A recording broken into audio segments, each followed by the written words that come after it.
Hi all welcome to Blasters arena. Kerala ബ്ലാസ്റ്റേഴ്സിലേക്ക് വലിയ പ്രതീക്ഷകളോടുകൂടി എത്തിയ താരമാണ് പ്രബീർ ദാസ്. വിങ് ബാക്ക് പൊസിഷനിലാണ് അദ്ദേഹം കളിക്കുന്നത്. എന്നാൽ പ്രതീക്ഷിച്ച പോലെ തിളങ്ങാൻ അദ്ദേഹത്തിന് കഴിഞ്ഞിരുന്നില്ല. അതോടുകൂടി ജനുവരിയിൽ ബ്ലാസ്റ്റേഴ്സ് അദ്ദേഹത്തെ കൈവിട്ടു. ലോൺ അടിസ്ഥാനത്തിൽ മുംബൈ സിറ്റിയിലേക്കാണ് അദ്ദേഹം പോയത്.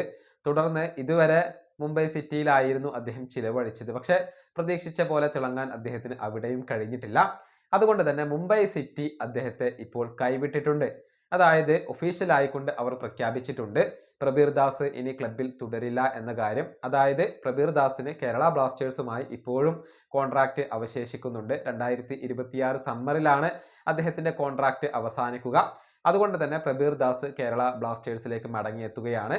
എന്നാൽ അഷ്അലി ഇതുമായി ബന്ധപ്പെട്ടുകൊണ്ട് ഒരു അപ്ഡേറ്റ് കൂടി നൽകിയിട്ടുണ്ട്. അതായത് പ്രബീർ ദാസിനെ ക്ലബിനകത്ത് നിലനിർത്താൻ ഇപ്പോൾ കേരള ബ്ലാസ്റ്റേഴ്സ് ഉദ്ദേശിക്കുന്നില്ല. അവർ തീരുമാനമെടുത്തു കഴിഞ്ഞിട്ടുണ്ട്. അതായത് ഈ സമ്മറിൽ പ്രബീർ ദാസിനെ സ്ഥിരമായി വിൽക്കുക എന്നുള്ള ഒരു തീരുമാനമാണ് കേരള ബ്ലാസ്റ്റേഴ്സ് ഇപ്പോൾ എടുത്തിട്ടുള്ളത്.